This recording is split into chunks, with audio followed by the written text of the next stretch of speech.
செம்பரம்பாக்கம் ஏரி திறப்படி வச்சு வந்து மக்களின் பிரதிநிதியா செல்வ பெருந்தகையை வந்து சாதியின் ரீதியில வந்து அழைப்பு எடுக்கலாம்னு சொல்லிட்டு அதிகாரிங்க சொல்றாங்க அழைப்பு எடுக்கலாம்னு சொல்லிட்டு நீர்வளத்துறை வந்து உங்க முதல்ல ஒரு செல்வ பெருந்தகை போன்ற ஒரு அரசியல் கட்சி தலைவர் இப்படி சொன்னதுக்காக நான் வருத்தப்படுறேன்.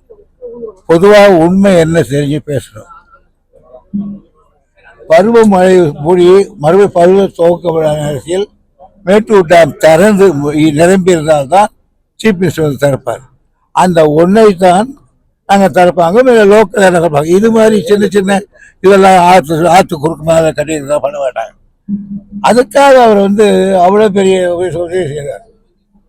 கூப்பிடணும்னா கூப்பிடலாம், ஒரு தப்பு கிடையாது. என்ன கிடையாது, இது யாருமே கூப்பிட மாட்டாங்க. ஏரி நான் கேட்குற காவேரி பாக்கு ஏரி பண்றாங்களோ அது மாதிரி அது தேங்கி இருக்கு. அதை கொண்டு வந்து இப்படி ஒன்று செய்திருக்கார். அங்கே ஒருத்தங்கிறான் இங்கே ஒருத்தங்கிறான். நான் ஒன்று சொல்றேன், அங்கே ஒருத்தர் இருக்கான், அவனால் தான் தெரியல. தேர்தல் ஆணையம் வந்து பாத்தீங்கன்னா அடுத்த வாரத்துல வந்து பதிலளிக்க சொல்லியிருக்காங்க உயர்நீதிமன்றத்துல. தொடர்ந்து வந்து பாத்தீங்கன்னா தேர்தல் ஆணையம் வந்து பல்வேறு விதமான வாக்குத்திருத்தம் ஈடுபடுறதா ராகுல் காந்தி வந்து குற்றம் சாட்டியிருக்காரு. தமிழகத்துல அந்த மாதிரி ஏதாவது ஏற்பட வாய்ப்பு இருக்காரு? யாரு என்ன சொன்னாங்களோ அதை பற்றி எனக்கு அக்கறை இல்லை. எங்க தலைவர் தளபதி என்ன முடிவு எடுத்தாரோ அதுதான். நெல் கொள்முதல் நிலையத்தை முளைத்த அந்த கருத்துக்கு அமைச்சருக்கு கருத்து கோமாளித்தனமா அவரு கருத்து தெரிவிக்கிறாங்க அமைச்சருங்க அப்படின்னு சொல்லி எடப்பாடி பழனிசாமி குற்றச்சாட்டு தெரிவித்தாரு. அவருக்குரிய பதிலை எங்கள் கட்சியில் எல்லோரும் சொல்லிவிட்டார்கள்.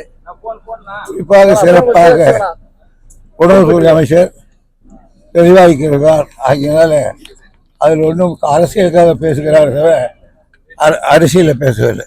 சார், தமிழகத்துல வந்து சிறப்பு வாக்காளர் பட்டியல் திருத்தப்படி வந்து அடுத்த வாரம் துவக்கப்படுறதா தேர்தல் ஆணையம் தெரிவிச்சிருக்காங்க. அதை பத்தி உங்களுக்கு கருத்து சார்? ஏற்கனவே பல இடத்துல திருத்தம் பண்ணி சொல்லிட்டு வாக்காளர்கள் நீக்கல் பண்ணிருக்காங்க. என் கருத்து தலைவர் கருத்து என்னவோ அதான் என் கருத்து.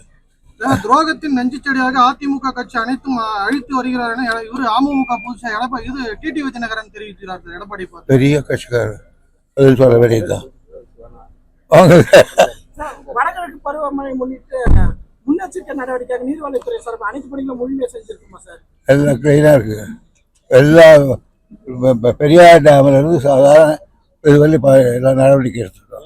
பல்வேறு கிராம பகுதியெல்லாம் பாத்தீங்கன்னா இந்த தண்ணி ஃபுல்லா இந்த சாலைகள்லாம் பெருக்கெடுத்து ஓடுது. அதனால மக்கள் எல்லாம் அது சில நேரங்களில் அப்படியே பழமாய் போகுது. இப்போ கூட நான் அதை பார்க்கறதுக்கு தான் போறேன் தொகுதியில்.